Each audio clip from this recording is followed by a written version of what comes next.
Today we are facing the cold-hearted truth, and this next one will make you shiver. Whew. A Kansas woman created a GoFundMe account for an 11-year-old burn victim and ended up pocketing the cash for herself. That's cold. That's cold. Truth team, what say you?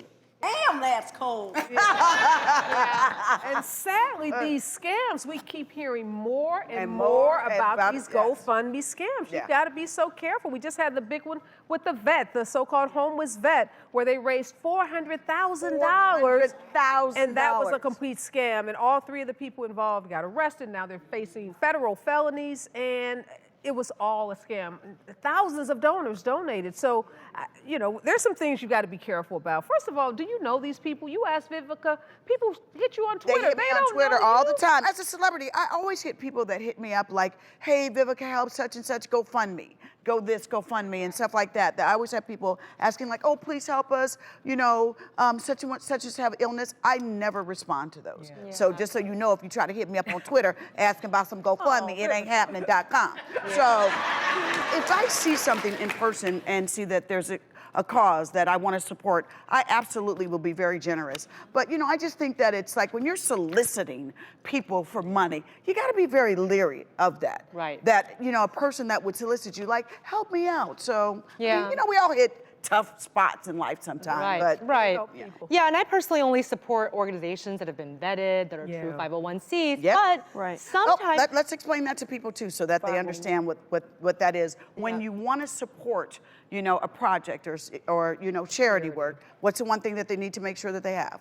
Well, there's a couple, that's a 501(c), where this is like an established nonprofit organization. And then there's a lot of websites where you can actually go and vet and see how they spend their money. Is this a credible organization? Have they had complaints before? So always do your research. But sometimes you want to support maybe the one-off cause. So Areva, are there some tips that people can take to know, is this a legit cause?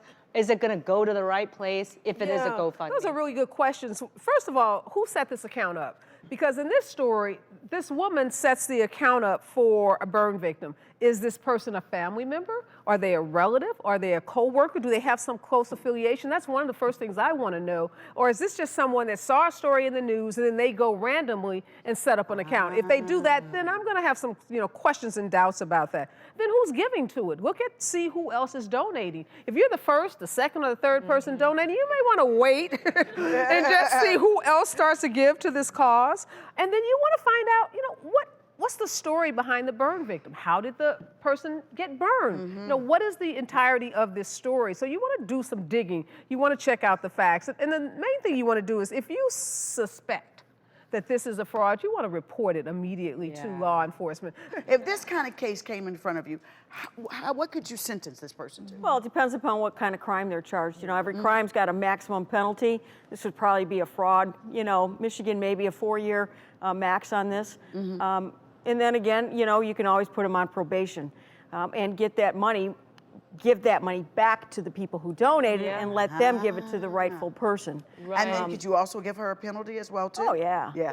Oh, yeah. GoFundMe refunded all the money to the donors in the vet scam case. So they didn't want the site to be tainted because they don't want people to stop giving to legitimate, you know, causes. So they wanted to make sure that people who were scammed were made whole. So they gave back. And the Federal Trade Commission also polices this type of fraudulent behavior as well. So you can also make a complaint to them if you feel like you've been scammed on one of these. And the real victims are the ones that suffer, because then I'm leery to give to you because, oh, there's scammers out there. Are you for real? So. Yeah, I told you, girl. They be hitting me up on a daily. They'll be like, let's tell them again, Vivica. Good luck with that. Don't be hitting up with me no GoFundMe because you're going to get GoFundMe.com, okay?